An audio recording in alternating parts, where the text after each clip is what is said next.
Confrontant, dérangeant, divertissant. Richard Martineau, il brave l'opinion publique depuis plus de 3 décennies.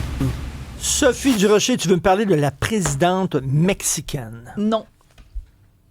Ah, ça, non. Ben non. Richard, je vais te prendre par surprise. Je sais que tu adores les surprises. C'est-à-dire que oui, je vais te parler de la présidente mexicaine dans quelques instants, mais je veux juste te dire, parce que tout à l'heure, tu étais très ému quand tu parlais avec Laurent Proulx, puis ce matin, tu étais à Québec à Salut Bonjour avec Ève-Marie pour parler du documentaire qui est la semaine prochaine. Je veux juste te dire publiquement à quel point je suis fière de toi. Parce que on dit souvent que les hommes parlent pas et surtout parlent pas de leur intimité, parlent pas de la maladie, parlent pas de leur sexualité. Puis toi, tu parles de quelque chose qui concerne les trois.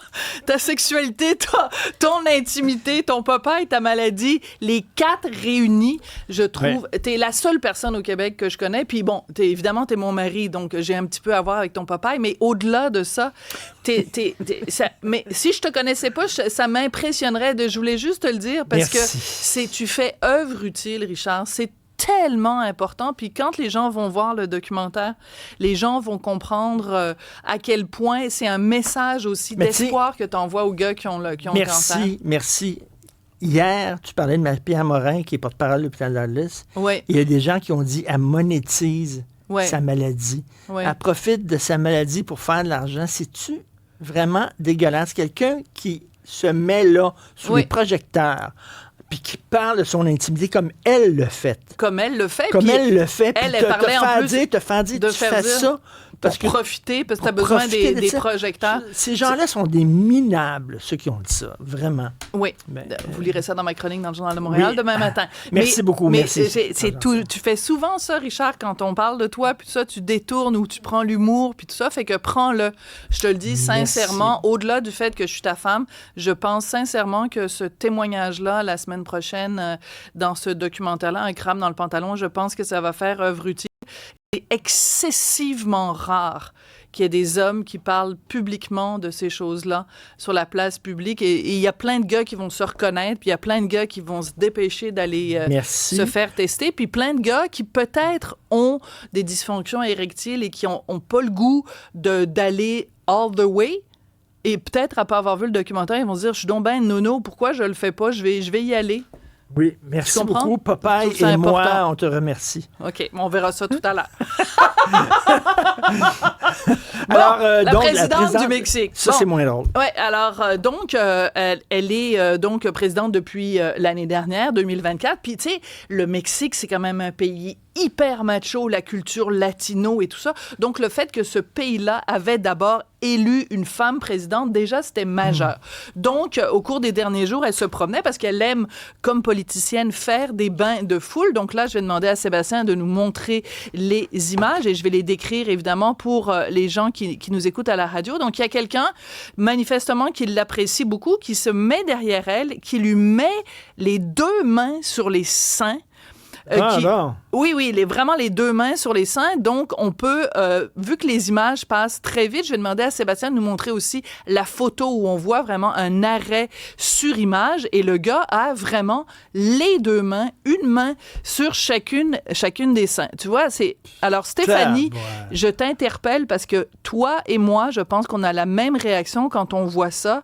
Un immense frisson de frayeur qui nous parcourt le dos. Est-ce que c'est le pire cauchemar, là. En plus, il arrive par derrière. Tu sais, comme on le voit qu'elle réagit puis qu'elle est mal à l'aise puis qu'elle lui descend rapidement les mains, mais je peux pas croire que lui, il s'est permis ça. Là. Il s'est permis ça. Et c'est quand même symbolique parce que cette femme-là, elle est présidente du pays. Et je suis très contente parce qu'aujourd'hui, elle a annoncé donc qu'elle allait porter plainte contre ce gars-là parce qu'elle dit, si on se permet de faire ça à moi, qui suis la présidente du pays, imaginez ce que vivent au quotidien les femmes au Mexique. Puis j'ai envie de lui dire, imaginez ce que vivent au quotidien les femmes un petit peu partout. Et toi et moi, Richard, on a souvent eu excuse-moi, cette discussion-là. Mais ça me fait penser à ces journalistes femmes qui, pendant qu'ils faisaient des directs, se font donner des becs. Ben, pas juste ça. Il y a une journaliste je pense, c'est une fille de 60 Minutes, donc c'est soit elle était place Tahar au Caire, en Égypte, pendant le soulèvement du printemps arabe. Elle s'est fait violer. Non, elle s'est fait agresser sexuellement, comme tu prends ce qu'on vient de voir avec la présidente du Mexique multiplié par 40. Et elle a dit à un moment donné, parce qu'elle était avec son fixer, donc qui est quelqu'un qui l'aide à faire ses reportages, et que elle lui tenait le bras. Et à un moment donné, elle a senti que les gens qui l'agressaient étaient en train de lui enlever ses vêtements. Et donc, elle a perdu pendant quelques secondes le bras du gars qui la tenait. Elle dit, si il avait laissé aller mon bras, j'étais violée vraiment avec pénétration sur la place publique et ils allaient me tuer. Ils étaient trop nombreux. Il y avait une gang de gars en train de la tripoter. Ça, c'est une société patriarcale. Oui, alors voilà. Donc, ce que je voulais dire, Richard, c'est que toi et moi, souvent, on a cette discussion-là. Moi, on vient d'élire une femme à la mairie. On vient de réélire une autre femme à la mairie de Montréal. Je déteste ça quand les femmes politiciennes disent « Ah, nous, on va faire la politique différemment parce qu'on est des femmes. » Je crois pas à ça. Je crois, par contre, que comme femme politicienne, tu es beaucoup plus vulnérable à ce genre d'affaires-là, ce genre de commentaires-là, par exemple, sur les médias sociaux. Les femmes, elles ont beau occuper les plus hauts postes, être chef d'entreprise, on est, pour certains ports, uniquement un morceau de gigot puis un morceau de viande. Et c'est vraiment écœurant en 2025 que ça se produise encore comme ça. Tu fais extrêmement bien de le dire. C'est vraiment absolument dégueulasse qu'elle a vécu. Merci beaucoup, Sophie.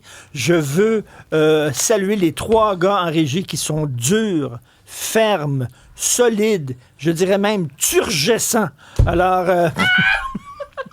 Y a-tu juste moi qui comprends la blague?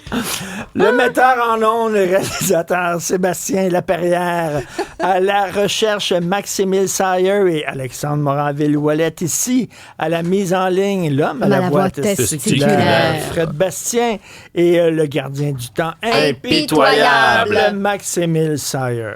Je vous parle d'une découverte scientifique dans le monde biologique, dans le monde des animaux. Moi, c'est toujours quelque chose qui vient me chercher. Non, pas un clone. Regardez ça. Je vous le montre à l'écran. C'est quoi ce ça? que vous voyez, c'est dans une grotte située entre la Grèce et l'Albanie, en territoire roumain.